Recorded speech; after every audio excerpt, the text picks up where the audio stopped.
এয়া পিঠা বনোৱা হৈ গ'ল মোৰ। এফালে তিলৰ পিঠা আৰু এফালে নাৰিকলৰ লাড়ু কমেই হ'ল, মানে নাৰিকলকেইটাও সৰু আছিলে, সেইকাৰণে মই চুজি মিক্স দি এইকেইটা বনালোঁ।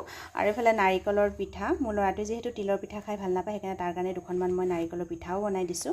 সেইকাৰণে অৱশ্যে নাৰিকলৰ লাড়ুৰ ফালে কমি গ'ল, মানে মই নাৰিকলৰ পিঠা নবনাওঁ বুলি ভাবিছিলোঁ, সি কোৱাৰ কাৰণে দুখনমান বনাই দিলোঁ, সেয়েহে নাৰিকলৰ লাড়ু কেইটামান কমি গ'ল বাৰু, কথা নাই। আৰু এয়া প্ৰথমে নাৰিকলখিনি চুকি ল'লোঁ। নাৰিকল চুকি লৈ এতিয়া আহি আছোঁ লগৰজনীৰ মাকৰ ঘৰলৈ পিঠাগুড়ি খুন্দিবলৈ। আৰু এয়া আহি থাকোঁতে বাটতে ইমান ধুনীয়াকৈ ধতুৰা ফুলডাল ফুলি আছিলে। ভিডিঅ' কৈছোঁ দেই, গালি পাৰবি না, কৈ থাকচোন, কৈ থাক।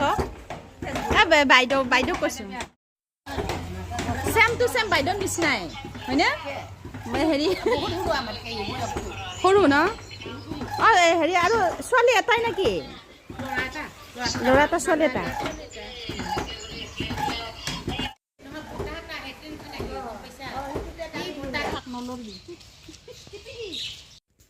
আৰু এয়া পিঠা বনাবলৈ পিঠাগুড়ি আৰু ইফালে টাৱা গেছত বহাই দিছোঁ।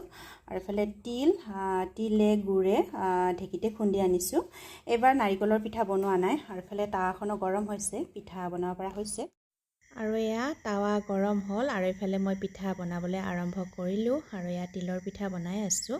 অৱশ্যে নাৰিকলৰ পিঠা নবনাওঁ বুলি কৈছিলোঁ, পিছে ল'ৰাটোৱে কোৱাৰ কাৰণে লাড়ু বনাবলৈ অনা নাৰিকলৰে দুখনমান তালৈ নাৰিকলৰ পিঠাও বনাই দিলোঁ।